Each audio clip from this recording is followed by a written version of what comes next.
জাতীয় বিশ্ববিদ্যালয় থেকে তথ্য যোগাযোগ প্রযুক্তির নতুন একটা বই চালু করেছে। এখন কথা হচ্ছে যে কোন কোন অধ্যায় আছে এই নতুন বইয়ে, কোন কোন টপিক থাকবে, আর বইটা সহজ হবে নাকি কঠিন হবে।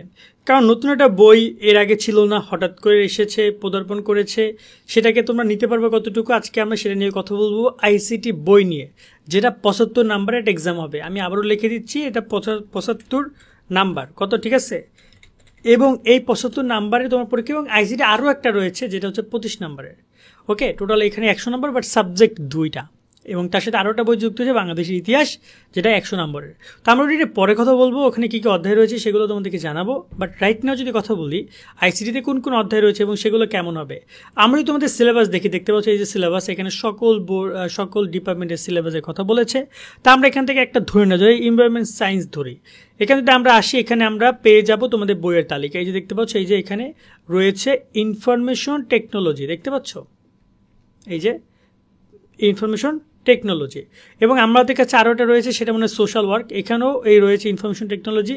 সো ওভারঅল যদি আমরা কথা বলতে চাই, এখানে কিন্তু প্রত্যেকটা বইয়ের, আমার কোন বইয়ের কী টপিকগুলো রয়েছে সেগুলো এখানে দেওয়া আছে। তা আমি এখান থেকে দেখাই, যে দেখতে পাচ্ছি হিস্ট্রি অফ বাংলাদেশের টপিক কোনগুলো, কয়টা অধ্যায়, সেগুলো বলা আছে।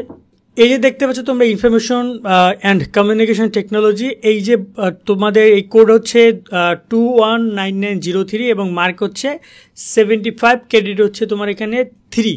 এই সাবজেক্টগুলোতে তোমার এই সাবজেক্টটাতে কতগুলো ইউনিট রয়েছে, কী কী রয়েছে সেগুলো এখানে লেখা রয়েছে। যেমন এখানে ইউনিট অন রয়েছে, এবং এখানে কোন কোন টপিকগুলো পড়ানো হবে, কন্টেন্ট যা যা রয়েছে সেগুলো দিয়ে দিয়েছে তারা। তো আমরা এটা তোমাদেরকে একটু সুবিধার্থে এখানে নিয়ে এসেছি, চলো আমরা তোমাদেরকে দেখাই। টোটাল এখানে অধ্যায় রয়েছে 1, 2, 3, 4, 5, 6, 7, 8, এবং অধ্যায়গুলো নিয়ে একটু আলোচনা করবো আমরা। প্রথম যে অধ্যায়টা রয়েছে তথ্য যোগাযোগ প্রযুক্তি এবং কম্পিউটার সিস্টেমের ভূমিকা।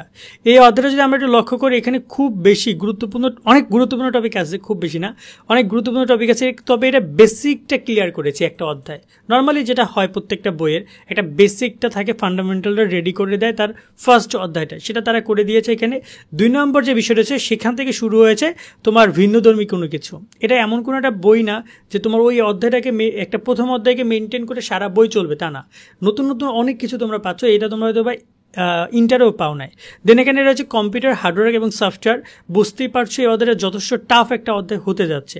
বিশেষ করে হার্ডওয়্যার এবং সফটওয়্যার, এখানে প্র্যাকটিক্যাল অনেক ইস্যু আছে যেগুলো তোমাদেরকে বুঝতে হবে। আমি জানি না জাতীয় বিশ্ববিদ্যালয়ে এই অধ্যায় রেখেছে তারা, মানে এইরকম টিচাররা আছে কিনা যারা কিনা এই অধ্যায় পড়াতে পারবে, আমি এটা নিয়ে খুব সন্দিহান।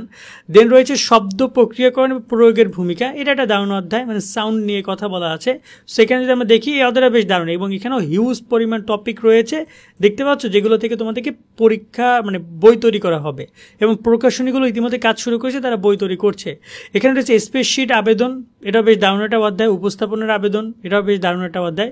গোপনীয়তা এবং নিরাপত্তা, এটা খুব বেশি কঠিন হবে না, আশা করি তোমরা খুব ইজিলি রিলেট করতে পারবা। তারপরে রয়েছে তথ্য যোগাযোগ এবং অ্যাক্সেসের জন্য ইন্টারনেট ব্যবহার করা, এটাও মোটামুটি আমরা এর আগে যে পড়েছিলাম কমিউনিকেশন সিস্টেম, এই টাইপের একটা বই, খুব বেশি প্যারা দিবে না। আর হচ্ছে উদীয়মান প্রযুক্তি, ডেটা বিশ্লেষণ, কৃত্রিম বুদ্ধিমত্তা এবং যন্ত্র শিক্ষা, এরা বেশ দারুণ একটা অধ্যায়। সো ওভারঅল কঠিন অধ্যায়ের দিক থেকে বলে 3 থেকে 4টা অধ্যায় একটু টাফ অধ্যায় রয়েছে, বাকিগুলো ইজিলি তোমরা অ্যান্সার করতে পারবা, বা চাইলে সেগুলো থিওরিক্যাল রয়েছে, অ্যান্সার দিতে পারবে। এবং এটা যখন বইগুলো প্রকাশিত হবে তখন আমরা বুঝতে পারবো। এখানে কিন্তু সোর্স দিয়েছে, কোন কোন লেখক কারা কারা, এখানে টোটাল 8টা অধ্যায়, তো এখানে সোর্সটা আমি একটু দেখতে চাই। এই দেখতে পাচ্ছি লিস্ট অফ বুকগুলো তারা দিয়ে দিয়েছে। সেক্ষেত্রে এইগুলো অনেক ইম্পর্টেন্ট, এবং যখন বইগুলো প্রকাশিত হবে তখন আমরা তোমাদেরকে বলতে পারবো, বা বইগুলো দেখে আমরা তোমাদের সাথে আলোচনা করতে পারবো যে তারা আইসিটিতে তারা কীভাবে কী করতে চাচ্ছে। কেমন, তো এটা হচ্ছে আপাতত পরীক্ষার বা তোমাদের এই যে বই নিয়ে তথ্য, এবং এখানে কোন কোন টপিক থাকবে সেগুলো আমরা বইটা প্রকাশ হলে বলতে পারবো।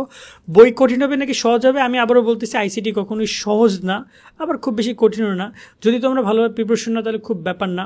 বিশেষ করে একটু যদি ছোট্ট করে বলি, অলরেডি তোমরা যারা বিএসএস, মানে সোশ্যাল সায়েন্স যারা রয়েছো, তারপরে বিএ যারা রয়েছে তাদের জন্য ইজি হইতে পারে, কিন্তু অলরেডি যারা বিবিএতে রয়েছে, যারা অলরেডি তোমার বিএসএ রয়েছে, ঠিক আছে, ব্যাচেলর অফ সায়েন্স, তাদের ক্ষেত্রে টাফ হইতে পারে। কারণ তারা অলরেডি অনেকগুলো কঠিন সাবজেক্ট পড়তেছে, 2-3টা ম্যাথ প্রত্যেকটা ইয়ারে আছে, ফার্স্ট ইয়ারে 2টা ম্যাথ আছে, তো এটা আবার ইনফরমেশন টেকনোলজি তাদের জন্য টাফ হইতে পারে। বাট রাইট নাও কিছু করার নেই, এটা কন্টিনিউ করতে হবে। তো এটা হচ্ছে আপাতত তোমাদের এই বই নিয়ে তথ্য, সামনে আরও অনেক আপডেট পাবে, সেগুলো পেতে আমাদের সাথে যুক্ত থাকবে। সকলে অনেক ভালো থাকবে, আল্লাহ হাফেজ।